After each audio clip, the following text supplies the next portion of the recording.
So one thing I wanted to do on today's show was give you a story-by-story overview or introduction to my new book, Porcelain Travels.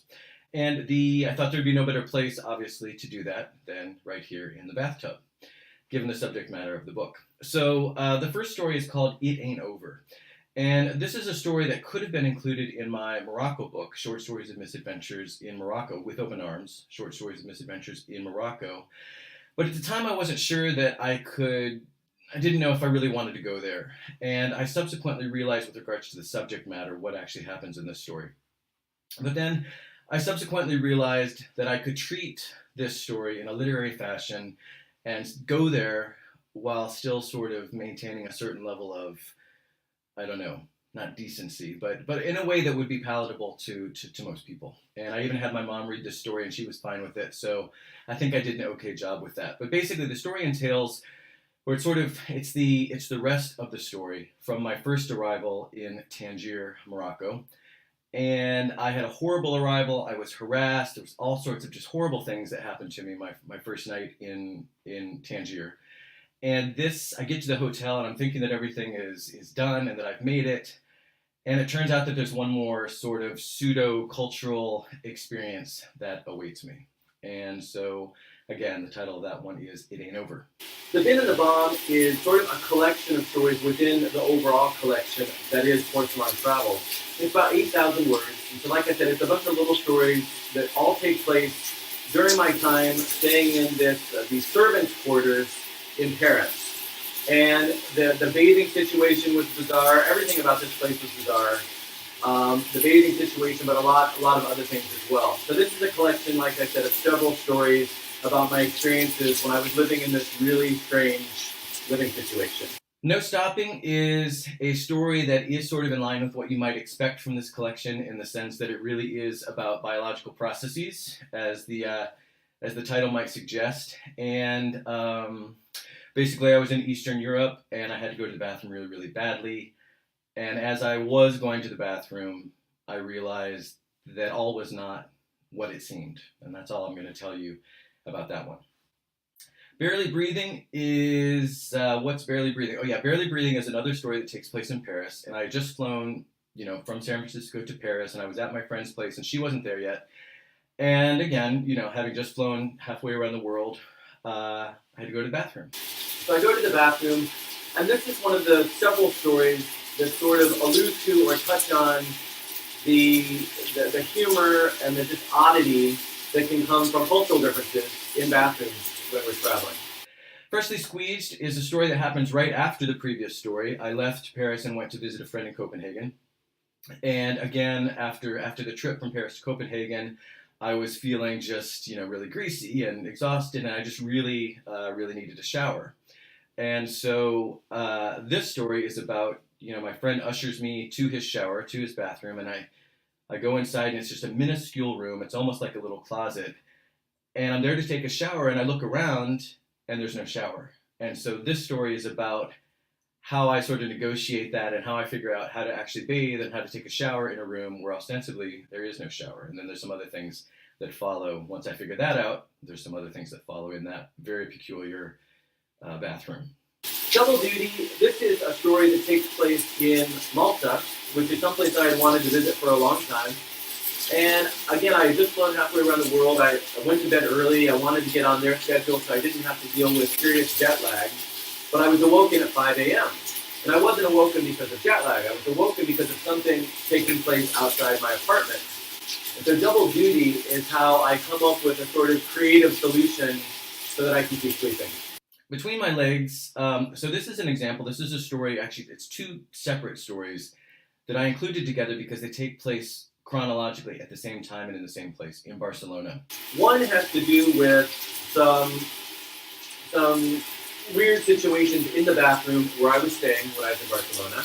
But then the other is a story that just happens at the same time in the same place, and it was too good a story not to include in the collection. So I do that a few times in Porcelain Travels. I include stories that are sort of, I felt, too good not to include, that don't specifically relate to toilets, tubs, or showers, but they're somehow related, maybe it's just in time and space, to ones in the collection that do.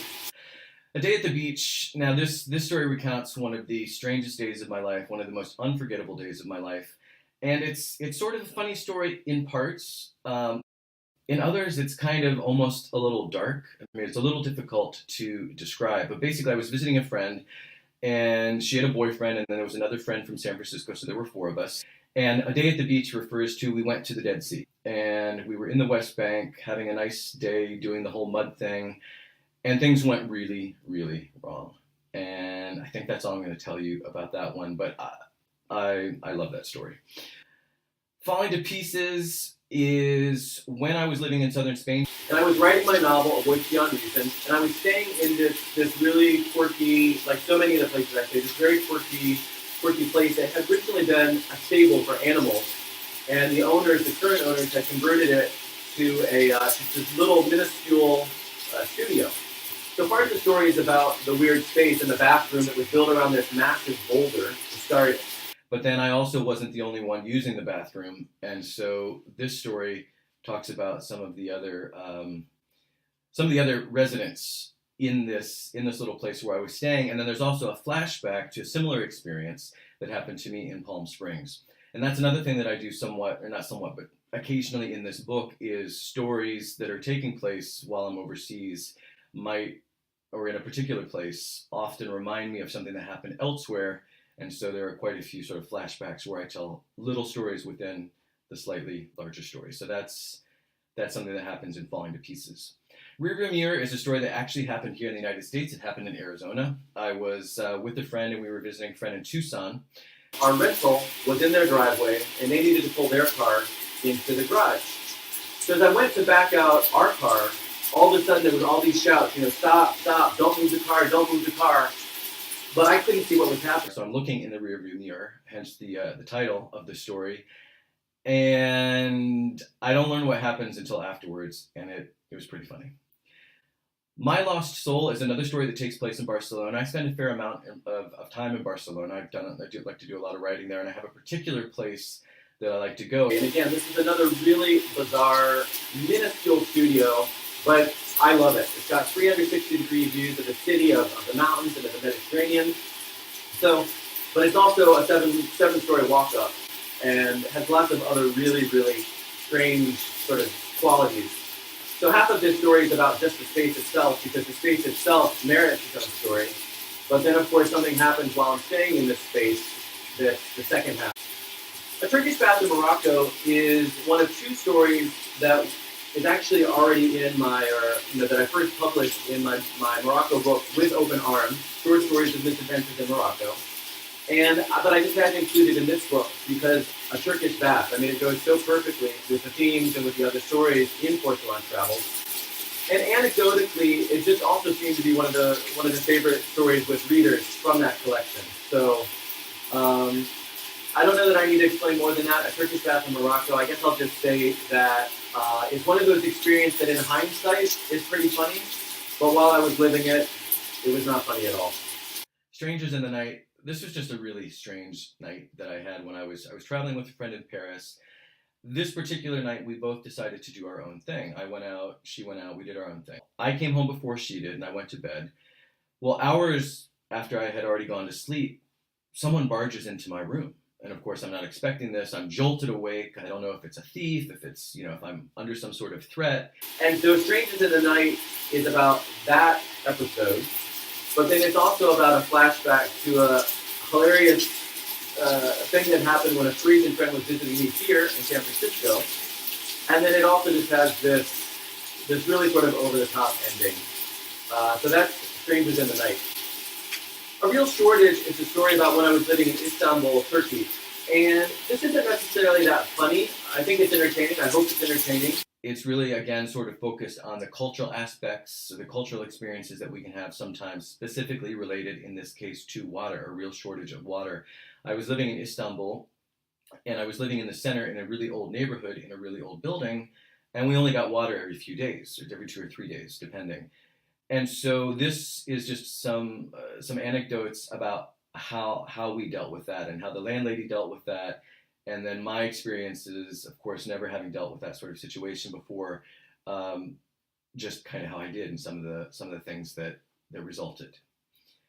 A dire miscalculation. This is another story that, as the title suggests, is in line pretty directly with what you might expect Porcelain Travels to be about. And what I mean by that, again, is I am talking very explicitly here, although, again, sort of not in an off-color way, but I am talking explicitly about a biological process and a very grave mistake that I made while traveling on a boat on the Nile. And that was one that I really had to swallow my pride to write. So, again, a dire miscalculation in Egypt. You Called Me a Girl is a story that I wrote here again in California this time, in Tamales Bay, a couple hours north of San Francisco. And I'm not sure what to tell you about this one, other than there was some violence, a bit of an assault that resulted from a misunderstanding related to the bathroom. And I think that's kind of all I can tell you about that one. Really bizarre 24 hours. So that's You Called Me a Girl. Identity Crisis. This is about, anyone I think who's traveled to Europe. So many tubs/showers in Europe don't have shower curtains. And I've lived there several times. I've spent a lot of time traveling in Europe, and I've never understood it. And it just annoys me. I don't understand why they just don't buy shower curtains. So this is just a short story that takes place in Valencia, Spain, where I sort of recount my experience trying to shower without a shower curtain. Now You See It is just a really quick story. It's only about 800 words, but it's about a shower that I encountered in Oslo, Norway, not too long ago. And it was in this minuscule bathroom. The apartment wasn't so small, but for whatever reason, the bathroom was minuscule. And so the owner of the apartment had installed this shower that just made it was an ingenious use of space. And so, like I said, really short story, 800 words, but it fit really well, again, with the other stories in this book. Watching You, this is another pretty short story, and it's from, again, California. I was camping on what's called the Lost Coast. And one morning I woke up, it was gray, it was misty, it was kind of foggy, and my friends were still asleep, but I had to go to the bathroom. So I went to the beach, on the edge of the beach, and started to do my business, thinking I was completely alone. Well, it turns out I wasn't alone. And so this story is about the interaction that I had as I'm doing my business that morning. Out in the Cold is one of my favorite stories. This is from when I was an exchange student in Spain, and my friend was also an exchange student in Finland at the time, in high school.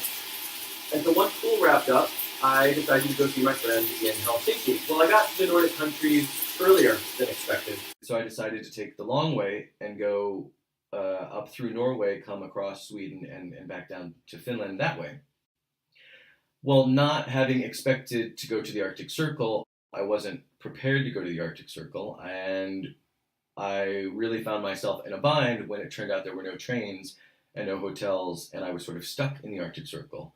And so Out in the Cold is about how I dealt with that little predicament. The Dunes is the second story from my With Open Arms Morocco book, and it's another one that just deals so specifically with the subject matter dealt with in the other stories of Porcelain Travel that I had included. And it's also one of my favorite stories about, there were four of us and we were making our foray out into the Sahara sand dunes. And some things didn't go quite right for one of the guys that was with us. Rising sign, I'm Scorpio rising, that's an allusion to that. And this story is the second one that takes place in Malta. And there's also another flashback story here that takes place in Turkey. It's actually a shorter but a more intense story. So that's Rising sign. No Refuge. This is another really long story. This is another one sort of like The Bin in the Bomb that I mentioned is the second story. This is really sort of a collection of stories. And I was living in France. I was in Paris at the time, but I was running out of money, but I was getting a lot of writing done, and I wasn't ready to come back home. And so I needed to get creative, and I needed to find sort of a situation that would allow me to still be overseas, still be in France, but not spend a lot of money. And so I found this work trade situation. Well, as it turns out, this was not a refuge. This was not an equitable sort of trade, and it actually ended up being a really bad situation. As it turns out, I was able to find online some information about what happened to people who had been at this place after me. And crazy, just really crazy. Let It Flow, this is the second to the last story. But this is a story that, again, does deal with biological processes, and it's sort of the opposite of my previous story that deals with them in the sense that I'm on a bus in Turkey, and I've really, really got to go, but the bus is not stopping. And so the story is about, again, how I sort of deal with that. Finally, last but again not least, Grin and Bury It. This is, I was staying for 3 months on the Spanish island of Mallorca. It's about a bit of a crisis in this house where I'm staying. Well, the story then is about how I deal with the crisis, but then once I've dealt with the crisis, I'm still left in a bind. And so the story is about how I deal with the crisis, but then how I also deal with the bind that this crisis leaves me in.